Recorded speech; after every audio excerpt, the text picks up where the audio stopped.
Hello everyone, I hope you're doing great. Today we're going to do the last of the spiritual disciplines and we're going to talk about worship. You may wonder why worship is the last one. Shouldn't that be the most important one? Isn't worship what we're supposed to do for God? Yes, and that's exactly why it's the last one, because worship is often misunderstood.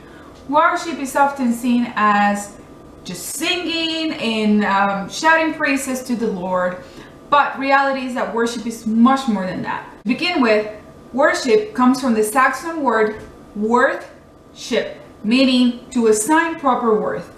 In other words, for God is to focus and respond to the greatness of His faithfulness. So when we worship God, when we do something to worship Him, which is not just singing, it's something that we do to thank Him and in response for His greatness. The praise that we do, whether with our mouth, with our mind, or with our actions, is to thank Him for the blessings that He's given us. Now, there is a thing which is called worship in vain. You may have heard of it by reading scripture, or maybe read about it or heard about it at church.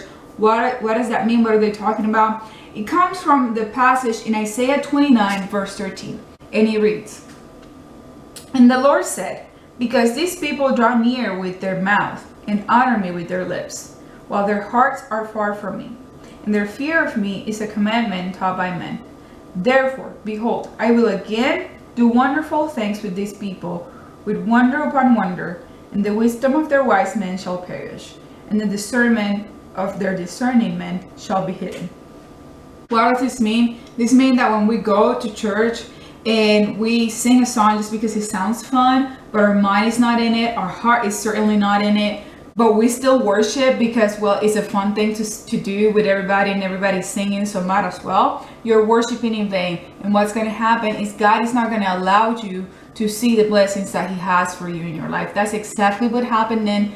God has never changed, so He will still do the same today. You may read that Paul and even Jesus Himself quoted this in the New Testament for a reason. There is such thing as vain worship. Does that mean that we need to stop worshiping? No, that means that we should shake our mind and our hearts before we even say a word of praise to God, because we can say, "God, thank you." We can worship, we can sing the same songs as everybody else.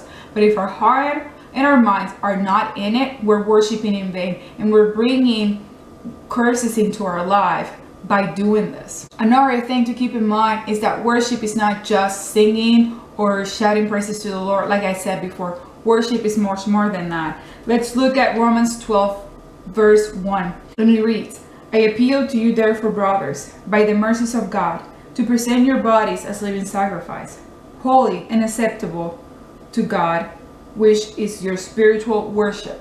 So we see that there's more to worship than just singing a song, raising our hands and saying God this or God that.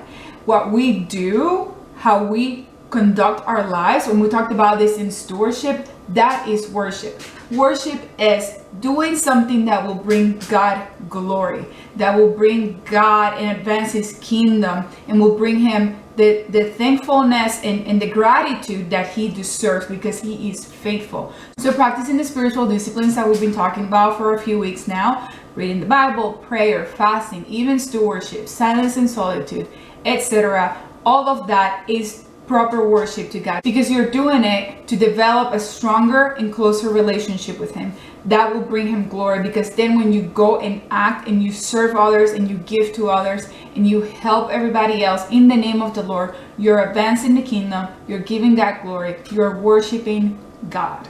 I hope this was of encouragement and even perhaps a challenge to someone out there. If you have any questions, comments, or concerns, like I always say, put it down below. This is the last of our spiritual discipline series. Next week, we're going to continue with new topics, and I'm working with guest speakers, and I'm very excited about what they have to say. So if you're interested in that, stay tuned to this channel. Bye.